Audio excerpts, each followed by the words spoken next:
Are you having a hard time figuring out what to get Dad for Father's Day? Shop now at sportshistorynetwork.com/row1 and save 15% off your order when you check out Row 1 Brand's Vintage Sports Pictorium Gallery. They have America's best sports art. With over 7,200 historic sports prints, you're assured to find something unique for Dad this Father's Day. If he's an NFL buff, check out the 1963 vintage NFL helmet poster. Shop now at sportshistorynetwork.com/row1.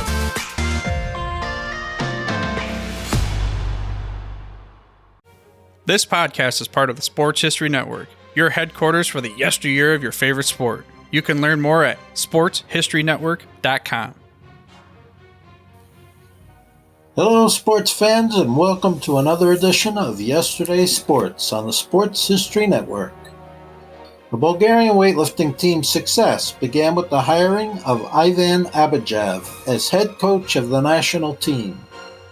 Abadjiev had been an assistant coach for many years, but in 1959 he got into trouble with government authorities by organizing a national teenage weightlifting championship. The thinking at that time was that those under the age of 17 were too young to withstand heavy weightlifting rigors. Back then, all the Soviet bloc countries were using the same training system, training 3 or 4 times a week and not pushing for 100% maximums, except when a competition drew near. Abadjiev disagreed with that approach. He challenged authorities by claiming that he had a system that would enable Bulgaria to overtake the USSR and become the world's new weightlifting powerhouse. It was an audacious goal because the USSR had dominated weightlifting through the 1960s and 1970s. The Bulgarians finally relented, naming Abadjiev head coach. The year was 1969. He immediately began making radical changes. Bulgaria's top lifters started lifting 3 or 4 times a day, not 3 or 4 times a week. That approach ran against convention. For years, the thinking was that a weightlifter needed 48 hours to recover from heavy training. Few people believed that an athlete could fully recover from the training frequency that Abadjiev demanded. Abadjiev saw things differently. He believed that the human body was capable of much more intensity than had been thought previously. Water therapy, whirlpools, massage, proper diet, and adequate sleep were just some of the tools used to aid in recovery. And the intensity he required did nothing but increase. By 1984, Bulgarians were training as frequently as 7 sessions a day. Here's an example of what the regimen involved. Monday through Friday, Saturdays were half days, Sundays were off days. Session 1, snatch, working up to 90% of maximum.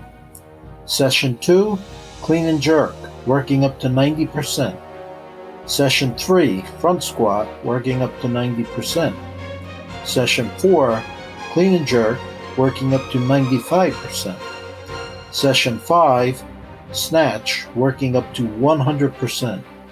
Session 6, clean and jerk, working up to 100%. Session 7, back squats, working up to 95%. The repetitions were usually just 1, never more than 2, even on warm-ups. Workouts typically consisted of the snatch, clean and jerk, and squat. Any other exercise was considered a waste of energy.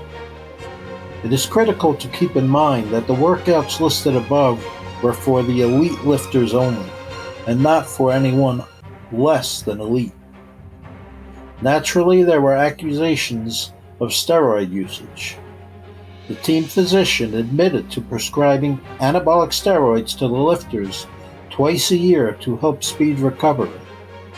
Over the years, some of the Bulgarian lifters tested positive. But Bulgaria was not the only country to test positive, and weightlifters aren't the only athletes guilty of steroid usage. Thankfully, testing has become more sophisticated in recent years, meaning that it has become more difficult for athletes to beat the tests. Please note the author does not condone nor advise steroid usage.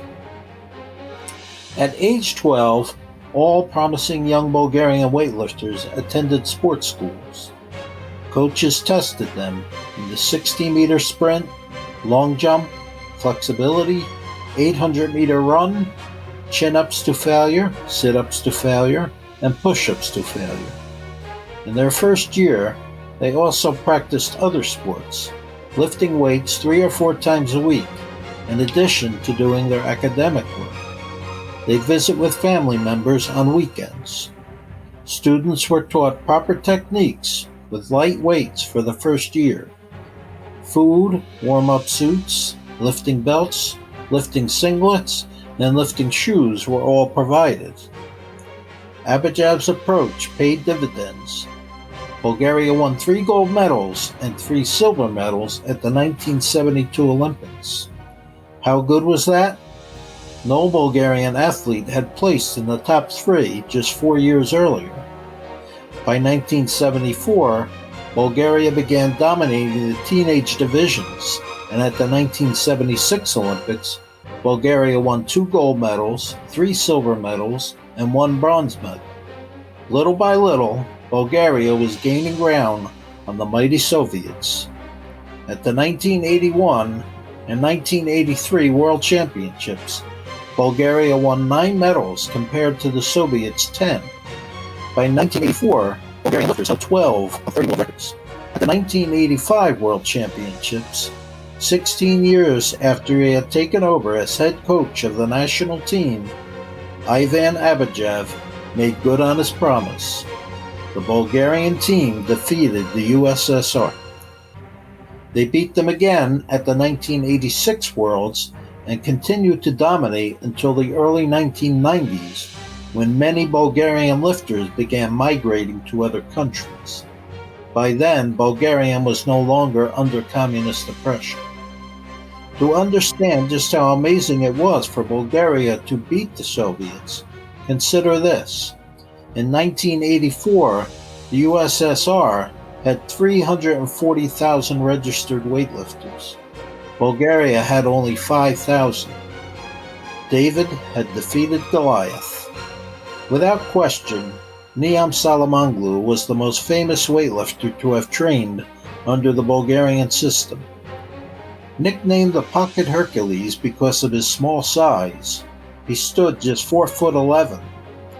Niam took second place at the World Championships in 1983. He was only 16 years old.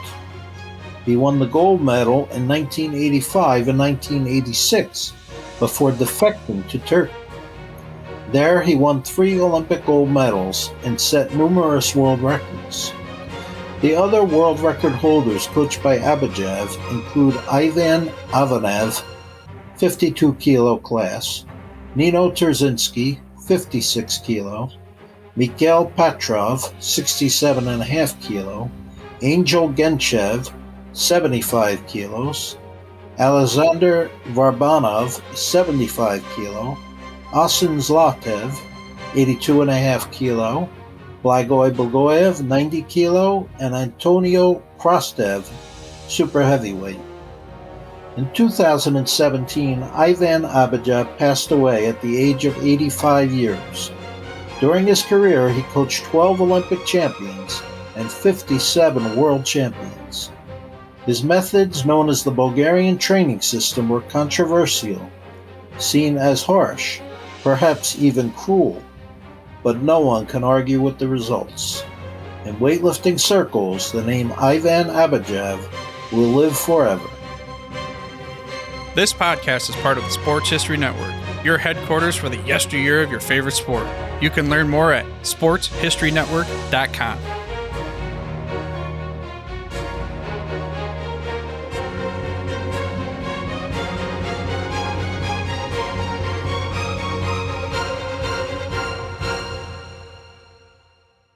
We here at the Sports History Network proudly partner with 26 podcasts, all revolving around the history of sports. But did you know that many of our hosts were sports history authors way before they started their shows? It's true. We've got Joe Ziemba, host of When Football Was Football, Joe Zagurski, host of Pro Football in the 1970s, Mark Morthier, host of Yesterday Sports, Tommy Phillips, host of Lombardi Memories, and Scott Adamson, co-host of From the 55-Yard Line. All these authors have many books for you to choose from. To check them out, go to our website at sportshistorynetwork.com/sportshistorybooks. Pick up your copy today. Soundtrack provided by Kevin MacLeod of filmmusic.io.